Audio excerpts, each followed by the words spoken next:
Okay. Hello everyone. Today we come across Jan 2024 question number 21। चलिए आज इस question को हम लोग देखते हैं। सबसे पहले हम इस क्वेश्चन को अगर रीड करें तो यहाँ पे हमें क्या एंट्री देखी, P, Q, R बिलोंग करते हैं नेचुरल नंबर से, ठीक है। और जहाँ पे AN एक सीक्वेंस डिफाइंड है, BN एक सीक्वेंस डिफाइंड है, तो हमें ये सीरीज AN और सीरीज BN के कन्वर्जेंट होने को लेकर के ये कंडीशंस के बारे में इन्वेस्टिगेशन करने को कह रहा, ठीक। तो चलिए हम देखते हैं। अगर मेरे पास समेशन AN जो इस टाइप का फॉर्म है पावर वाले फॉर्म में, तो मोस्टली हम यहाँ रूट टेस्ट से जाते हैं। और ये हमारी सीरीज क्या है, सीरीज ऑफ पॉजिटिव टर्म्स भी है ना, क्योंकि नेचुरल नंबर को बिलोंग कर रहा है एन, है ना।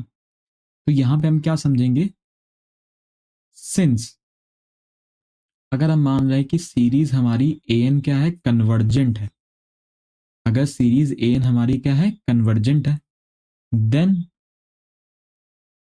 Via then via root test के अकॉर्डिंग क्या होगा, रूट टेस्ट के according limit n tending to infinity AN की पावर 1/n की वैल्यू क्या होगी, लेस देन 1 होनी चाहिए ना। यही हम पढ़ते थे। जैसे रूट टेस्ट होता था तो अगर हमारी लिमिट ग्रेटर देन 1 आती है तो डाइवर्जेंट कहलाती है, इक्वल टू 1 आता है तो रिजल्ट फेल या इनकॉन्क्लूसिव रिजल्ट, है ना, ये कहते हैं। और जब लेस देन 1 आता है तब हम कहते हैं सीरीज हमारी क्या है, कन्वर्जेंट है। तो अगर ये सीरीज कन्वर्जेंट आ रही वाया रूट टेस्ट तो इसका लिमिट क्या होना चाहिए, लेस देन 1 होना चाहिए। तो बस करिए, तो limit n tending to infinity. अब देखिए AN ये टर्म है हमारे पास, अब इसमें एक एक करके सबके ऊपर हम पावर 1/n रख रहे हैं ना, तो ये क्या आ जाएगा, P आ जाएगा, है ना। अगले पे रखेंगे तो n की पावर Q/n हो जाएगा। फिर इसी तरीके अगले वाले में रखेंगे तो आएगा 1/1 + 2/n की पावर n, ये आ जाएगा, है ना। और ये लिमिट क्या कह रहा है, 1 से छोटा है। तो अगर हम बात करें Q यहाँ पे रियल नंबर को बिलोंग करता है ना, तो कोई भी रियल नंबर हो n की पावर Q/n की वैल्यू हमेशा क्या रहेगी, 1। हम जानते हैं रिजल्ट, ये 1 के बराबर है। इसी तरीके अगर हम ऊपर नीचे 1 की पावर मतलब पावर n डिस्ट्रीब्यूट कर दें, जो डिनोमिनेटर में 1 + 2 की पावर n है, 1 + 2/n की पावर n है, वो क्या बन जाएगा, E² बन जाएगा कि नहीं बन जाएगा, E² बन जाएगा हमारा। तो ये बन जाएगा आपके पास 1/E², और ये है आपके पास P। लिमिट निकाल दी हमने टोटली, है ना। ये आ रहा है लेस देन 1, P तो कांस्टेंट है तो उस पर लिमिट चढ़ेगी नहीं। तो यहाँ से हम क्या निकाल पाते हैं कि P की वैल्यू E² से क्या होनी चाहिए, छोटी होनी चाहिए, है ना, ये आता है। तो P is less than E², तो भाई उस हिसाब से तो ऑप्शन ए ही करेक्ट आ रहा होगी, बाकी सब तो कोई बाउंड परफेक्ट नहीं बना पा रहे, है ना। क्योंकि अगर हम P1 और E² के पीछे हैं तो E² से बाहर जा रहा वैल्यू, है ना, तो ये गलत हो गया, P E² से छोटा है। अब बात करते हैं R के लिए, तो उसके लिए हमें B का नेचर देखना पड़ेगा।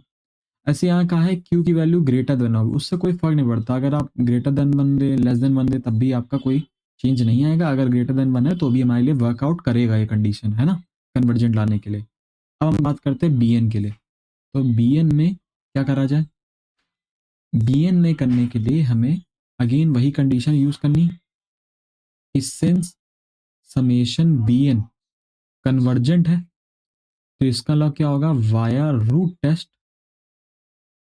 Root test limit n tending to infinity mod BN की पावर 1/n 1 से अगेन छोटा होगा।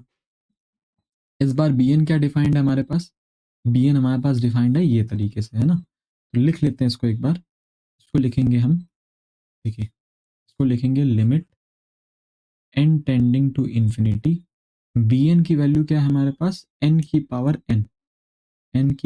n divide by n factorial, तो n की power n divide by n factorial into r की पावर n। अगला दिया है √n+2, तो उसको हम लिख सकते हैं 1 + 2/n की पावर 1/2। अब हर किसी के ऊपर पावर क्या डिस्ट्रीब्यूट कर देनी, 1/n की पावर डिस्ट्रीब्यूट कर देनी, ठीक है। तो जब आप इस टर्म पे डिस्ट्रीब्यूट करेंगे तो क्या मिलेगा आपको, आपको मिल जाएगा n और n फैक्टोरियल की पावर 1/n। देखिए स्टिरलिंग अप्रोक्सीमेशन आपको यहाँ पता होना चाहिए। Sterling approximation of n factorial क्या होता है? Sterling approximation of n factorial की हम n फैक्टोरियल को अप्रोक्सीमेटली √2πn.n/e की पावर n लिख लेते हैं। ये हमारे लिए बहुत इजीली वर्क कर जाता है। तो जब इसकी हम पावर 1/n करेंगे तो हमें क्या मिलेगा? 2πn की पावर 1/2n। फिर इसी तरीके आपके पास मिलेगा n/e की पावर, वो तो खत्म ही हो गया। बाहर क्या बनेगा आपके पास? 1 + 2/n की पावर 1/n। हम जान रहे हैं इस पूरे टर्म की वैल्यू 1 से क्या आ रही? छोटी आ रही है ना। तो अब इस वैल्यू निकाल लीजिए। देखिए n से n कैंसिल हो गया, इस पे लिमिट रखेंगे तो ये अगेन 1 बन जाएगा, क्योंकि n की पावर 1/n जैसा फॉर्म है इसका। ठीक, तो ये वैल्यू कितनी आ गई? 1। और ये 1/1/e, और ये वैल्यू क्या आएगी? इन 1 + 0, 2/∞ कहाँ जाएगा? 0 की तरफ, और पावर भी इसकी कहाँ जा रही? 0 की तरफ। तो 1 + 0 की पावर 0, मतलब 1 की पावर 0 बोले तो 1 << 1 आ रहा है। तो यहां से हम क्या कंक्लूड करते हैं कि e की वैल्यू 1 से छोटी होनी चाहिए। तो e की वैल्यू 1 से छोटी होनी चाहिए। इस हिसाब से तो भाई bn के लिए कह रहा है कि e की वैल्यू 1 से छोटी होने को बोल रहा है, लेकिन ये तो कह रहा है कि ये हम किसकी बात कर रहे हैं? r हमारा कहाँ गया? देखिए ये एक मिनट, थोड़ी सी गलती होगी, r की पावर 1/n करेंगे तो r आएगा यहाँ पे, तो डिनोमिनेटर में ये r रहेगा। तो यहाँ से हम क्या कह सकते हैं कि e/r की वैल्यू <<1 है। इसका मतलब क्या आता है कि r की वैल्यू e से बड़ी है। r की वैल्यू e से बड़ी है। ये सी ऑप्शन कह रहा है कि r की वैल्यू e से छोटी है, गलत। अब r की वैल्यू 1 छोटी मतलब e से भी छोटी है ना। हम क्या चाहते हैं कि r की वैल्यू e से बड़ी हो, तो ये भी गलत हो गया। तो इस हिसाब से हमारा करेक्ट ऑप्शन क्या बनता है? क्योंकि एक ही ऑप्शन सही होगा, इसमें एमसीक्यू टाइप का क्वेश्चन है, तो इस हिसाब से हमारा ए आंसर हो जाएगा correct. Thank you so much. If you like this video, please do like, share and subscribe to your friends.